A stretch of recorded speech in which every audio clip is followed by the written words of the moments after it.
All right, so let's do a little bit of a comparison between 420 and 524, and I'll address the dead arm as well. So let's just go to two comparable positions.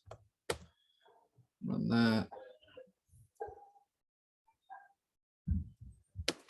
Obviously, back leg stability is our main focus. All right. So let's go to arm up position in both of them. So there. And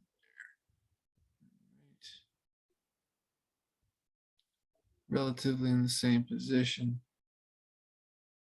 All right. So what we're looking at, you're very close, all right, to the untrained eye. You're not much different. But what we're looking at is the main thing stands out here is your glove.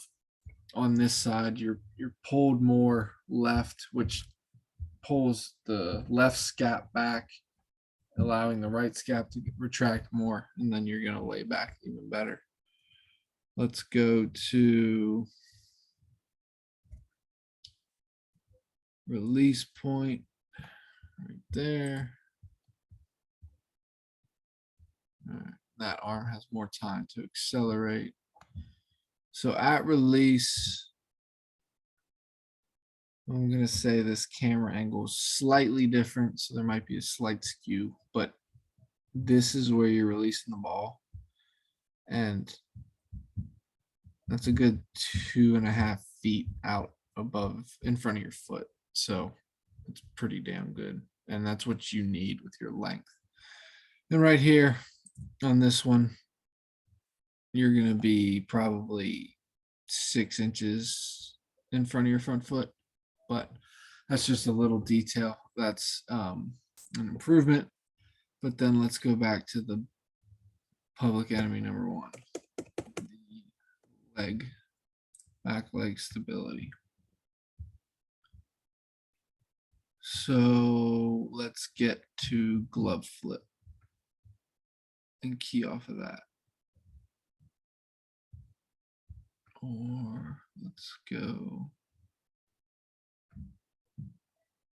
Yeah, when glove gets to there and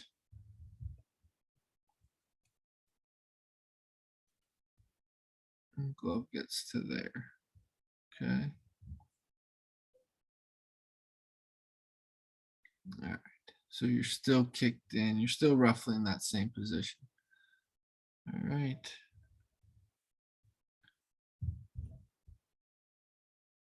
Now if we're looking at it, the one thing I do see is this shoulder is more closed than this one. So those hips are going to be slightly more closed than those. All right. So you're holding rotation better now than you were back then, but obviously we still have a long way to go. Let's look at where are you at as the first instance of the knee kicking in. How long do you hold that knee?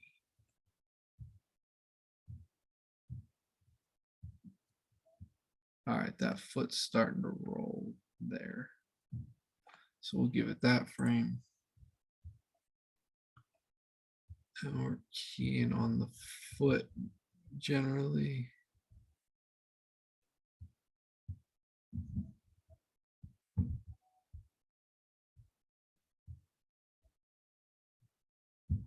You're still in line. Okay, if I'm going to draw a line through here, then that's what we're going to look. When does that straight line break? It's probably going to be next frame. Yeah, you're still holding it. That one's the frame. All right. So even though it looks pretty similar, you're under a lot more balance here. Your hips are closed off the target and they're straight on the target here. Okay, and again, look at your shoulders. You're closed off a lot more in this video, and that comes from a little bit of increase in leg and back leg stability, it allows more counter rotation while under balance. And you can see your arm is going back further behind you, where in here it's straight back to second base. And the elbow climbs to get up instead of going back into retraction to then flip up.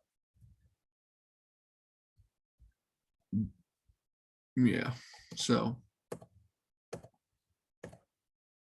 one measurement we could look at is how steep your forearm gets. This forearm, and right around there. And then in this video,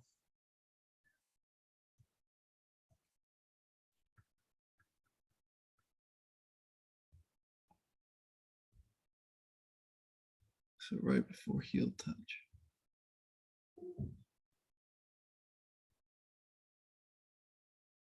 One note right there. Heel touch. Yeah. So your legs are roughly in the same position. And now look at the upper half. You're still closed with the upper half in the 524 video, and in this one, when you're about to land, the arm is already flipped up and the left shoulder is already opened. So what I'm looking at for the elbow climb back here, if it hikes up, it's not going to flip as quick. So that climbs from here to here, roughly that much. And then as you go into scap retraction, and that's not something you force, but the arm just moves with the body in a more free way. So the fact that your elbow is not shooting up as much as it does in the left video, like you're entering scap retraction right here as the elbow's bending, as you're landing. All right, and that's what allows the arm to flip up faster. If you're in scap retraction, the arm's tight to the scap is tight to the rib cage and the spine, so the arm's in a very stable position. All right, and then you can see how this, if I put a circle on the ball, we want to see, let's go back a frame. Actually, no, we don't need to. And we'll do it on this side as well.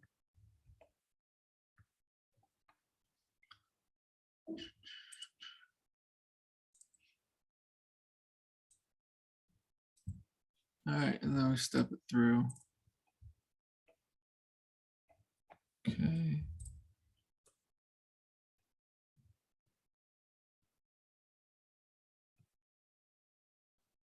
All right. So where is max external rotation? Right there.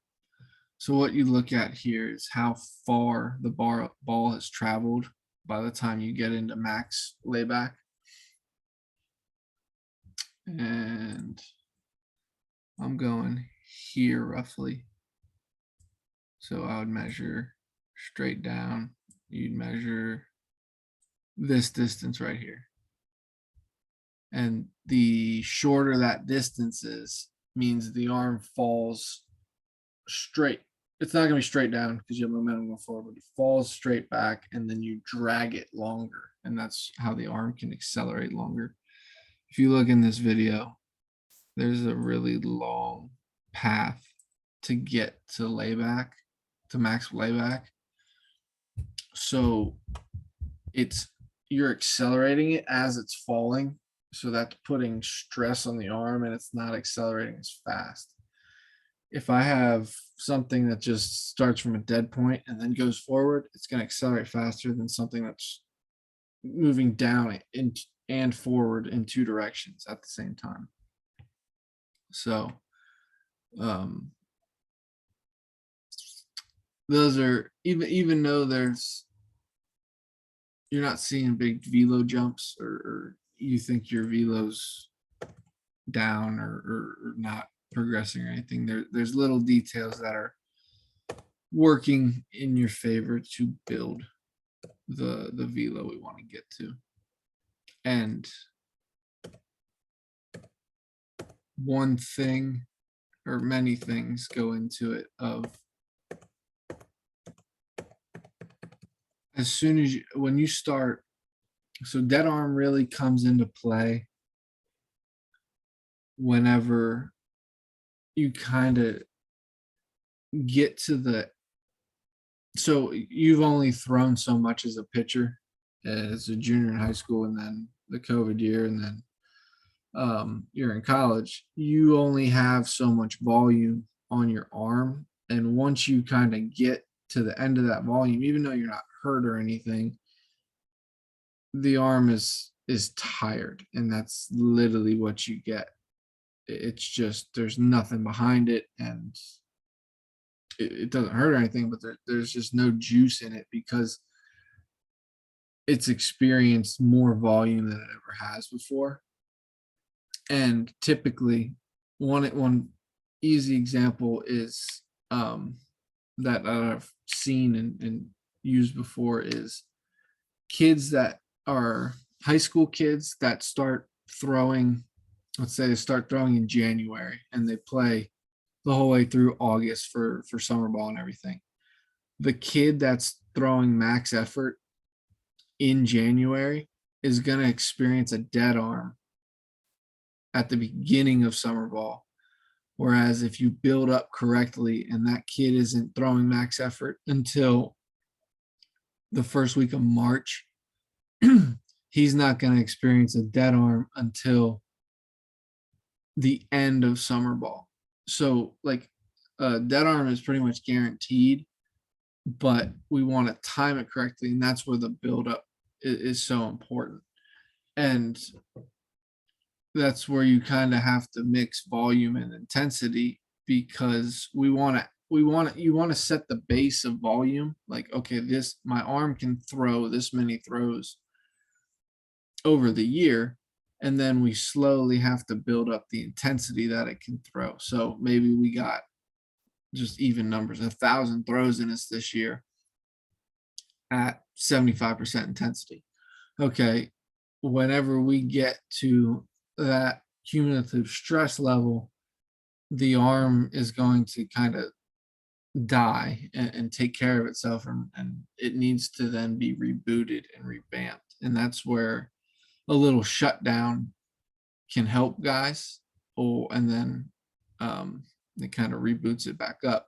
In your case, we're going to work right through it and throw up until June 23rd, and then that break is going to be kind of like your revamp, and then we'll get back into throwing with a buildup.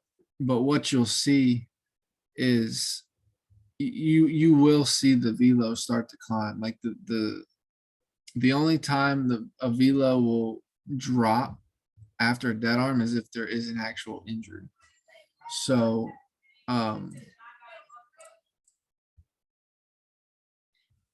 so along with the volume, and like you if you think about it, you probably, because you were in college this year and it was kind of your first year basically, you definitely have thrown more this year than you have in the past. So that's what's causing the dead arm. Even though you didn't throw in games and stuff, just the warming up, the practices, and all that accumulates over time. So even though the arm isn't damaged, it's tired. So that's basically where you're at. And we're kind of, if nothing else right now, we are building a volume foundation so that once we take our break in June and then we get back up, the arm is rested and stable and has a foundation so that we can ramp up the velo after um, your vacation. The other thing is it's very and you're not in this case of being overtrained. A lot of times guys will, if their velos get stagnant and their arm feels like that, they're overtraining. They don't have enough, they're not rested enough. And um so like if you look at your training and there's a lot of volume, then that's something that you could adjust and back off of with. But at this point, I don't think that's the case with you. I think it's just the first year of college throwing a lot more than you're used to. And a little bit of the training could go into it because we're doing a lot of different stuff that you're not necessarily used to. Maybe not a lot, but we're going through the full spectrum of stuff, and you're learning stuff, and I would have to look at your sleep entries to see if there's anything crazy there, but there probably isn't. What it most likely is the volume of college baseball throwing.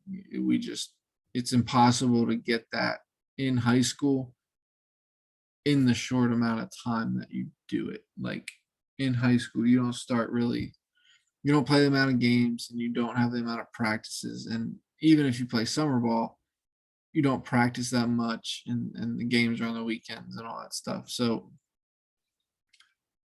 what you can do is, well, what you literally, as long as you don't injure it during the dead arm period, you slowly just work through it, and it kind of livens itself back up. A training method is you flush a lot of blood into the arm, and it just helps it recover faster. But where guys go wrong in the dead arm period is trying to chuck the ball and add intensity to fix the velo. Like, okay, my arm doesn't feel good, so I'm just gonna rip and pull and try to throw the shit out of it. And then the mechanics break down and the tired arm starts to break down. But if you're smart about it and you know what's going on, then we continue to work on mechanics and work through it. And then there'll be a small velo jump, and then you go vacation, you get a little rest, we get back into it for a week or two, and then the velo really starts to climb. So even though the velo numbers aren't there for you yet, the mechanics are improving, and with that comes a foundation of the opportunity for velo to increase. Like the fact that you're releasing the ball that far out in front of your front foot means you just have more time to accelerate the ball. So you're creating the movement patterns to be able to accelerate the ball more, and that means more velo. Another thing is, as you're working on mechanics and you're focusing on them, it can take a little bit of the rhythm and smoothness out of delivery. And then also, I know you say you didn't get any video, but it would be good to look at that video to see if the throw the shit out of it idea is causing you to muscle up or break down in any way mechanically. Like there's guys that are long like you, time is your biggest friend and enemy. If you don't know how to wait for everything to work, then you don't get as much out of your length as you can, and trying to throw it harder and move faster doesn't benefit you. Whereas I think there's a clip of DeGrom talking about how when he just feels smooth and everything kind of feels in sequence, that's when the ball comes out the best. and everybody's different. Some guys can literally say, all right, when I'm trying to throw hard, it comes out hot. And if I don't try to, it doesn't. But then there's other guys that they just want to be smooth and fluid, and then that's when it comes out hot. So again, all of this is think about up until um June 23rd as an experiment. How much can we learn so that whenever vacation's over and we get back on training, we know exactly how to go about it, and we know all the details we need to know, and we can hit it full bore. So this is experiment time. So